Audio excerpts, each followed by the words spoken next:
So for him, it was hard to make it a dog fight too because his time and his rhythm has to be off a little bit. Maybe not a lot, but it has to be off some because you haven't fought. And now he understands that, but it's too late because it's after. So, Roy, who's number one pound-for-pound fighter now? We've seen Ward last week. We've seen Loma right now. I'm going to go 1A and 1B. I'm going to go 1A is Andre Ward, and I'm going to go 1B is Lomachenko because Lomachenko hasn't had the opportunity to fight the opposition that Ward has faced. And you can put Kovalev 1C because that fight could have gone either way last week. So you can have 1A, 1B, and 1C because all three of those guys deserve to be at the top of the pound chart, except that Lomachenko hasn't had the opposition to prove it in the ring the way the other guys have. So who is next for Lomachenko? Roy Jones Jr., if you had to pick a good fight for Oscar Valdez. No, if it was me, no. If it was me, I'm going to go tell him come back down to 126 and meet Rickendorf. Oh, that would be epic. Barham said he'd like to see him fight Toledo. I don't give a damn what he said. You know what I said. Right, but what do you think about Toledo getting that revenge on that one loss? He's not going to beat him no more. Toledo won that time because Lomachenko didn't understand. He taught Lomachenko the professional game. I don't think he'll beat him again.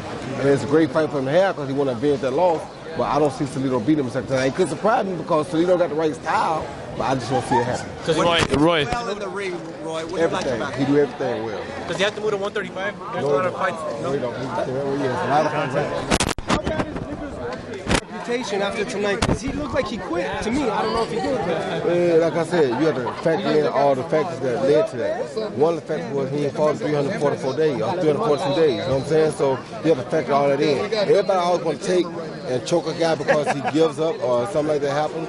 Well, I'm one of them type of guys who believe you don't supposed to give up no matter what. But that's not for everybody because some guys, they feel like they are in at a disadvantage anyway. They're not going to go out there and throw their life away or take a chance on their life when they're at a disadvantage to start with. So you have to factor in all factors. Roy Jones Jr., no. Roy come from the game rooster world. Roy came from a world where he thought a rooster put a fight to the end and he was a fighting rooster in the ring. So Roy don't guess exactly that's where Roy come from. But this kid didn't come from that. And plus being put at a disadvantage like he probably felt he was put at by being off for 342 days, what else you expect out of him? I mean, I can't call that guy a bad name or say nothing bad about him because you have to understand his situation. Everybody wasn't raised the same. Everybody don't come from the same background. And he did not get an equal opportunity if they allowed Lomachenko to have fights and him not to, and then they put him in against Lomachenko. That's not having a fair opportunity. So you can't blame him for quitting when he realizes that, you know what, I don't have a chance tonight. Why would you not stop? You gonna go out there, he don't want to get knocked out on TV. I'm the only fool that don't care about getting knocked out, but he didn't want to get knocked out on TV. You feel me? I don't give a damn anyway. Hey, Roy, I got a question, my brother. Oh, no need of Now, see, the thing is, they can pay me $1 and not fight for 2 years, but I will never ever quit. Now, what make that? What makes a person to be able to make that type of decision? Like I just said, you and I both come from a world where you from the Philippines. You know, we're game bred, yes, sir. and yes, being sir. game bred, we fight to the finish. But him being in the situation he in, Doc, he ain't fought in 342 days. You understand me? So for him, he feel like y'all put me at a disadvantage. Y'all first took me and put me on the shelf. Don't let me fight to keep up with him. So now, after I ain't fighting, y'all want to stick me with the best fighter in the fight right now.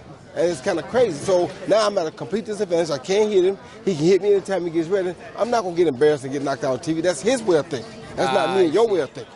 Well, my way of thinking was they only gave me 5-6 weeks against Walters. Right. And he dropped me, but I said, you know what, I ain't never going to quit. Exactly. And I'm the same way. I just told him the same Y'all thing. must have forgot. Exactly. We come from Roy Jones, baby. We come from the same school, you know what I'm saying? We don't understand that, but you know. Yes, sir. I love you, man. Always, baby. You know, always. Yes, sir. Roy, what do you tell Andre Ward out of all the criticism he gone this week? What do you tell him as a fighter friend? Keep your head strong. Don't worry about nothing nobody say, including me. You got the decision. You deserve just what anybody else could deserve because of the coach fight. You did a great job. You persevered. You came back. You just keep doing what you're doing. And if you can, y'all can work a rematch out. I would do that if I were you just because you are as good as you are and you are that type of person. However, I wouldn't really be stressing nothing because right now, you didn't take the belt. You didn't call that decision. They called the decision. Ain't your job about the decision. You do what you do. You won the fight. That's what you're supposed to do. Roy, what do you think of Kovalev's chances in the rematch? A lot of people feel like because Andre's brain and his ability to adjust, he doesn't got much of a chance in a rematch. That's not true. This man got power to knock anybody out in the first 5 rounds. So how can you not say he doesn't have a chance? And he can also outbox people for the first 5 rounds because he's fresher. Andre wore him down to make him look not so good in that last half of that fight. It didn't just happen. So you don't come to the ring wore down in round 1. It takes time, like Andre did this fight, to wear down. And the whole time until he wears down, he's deadly dangerous. Andre's probably going to be a little more cautious than he was in the first 6 rounds of the first fight, right? I don't know that. If he's smarter, he may be cautious, but he also might come out and say, you know what, let me jump on him earlier so I don't give up them first 3 rounds. Then I got a better chance of either winning the decision or getting him out of there. Would those guys have been a good fight for you? Anybody would have been a good fight for me because I'm going to make you a good fight. You could have been a bum, I'm going to make you look like a good fight because I know how to go in there and entertain people and make it look good. Thanks, Roy. The sight in the game, 'cause see the boxing voice.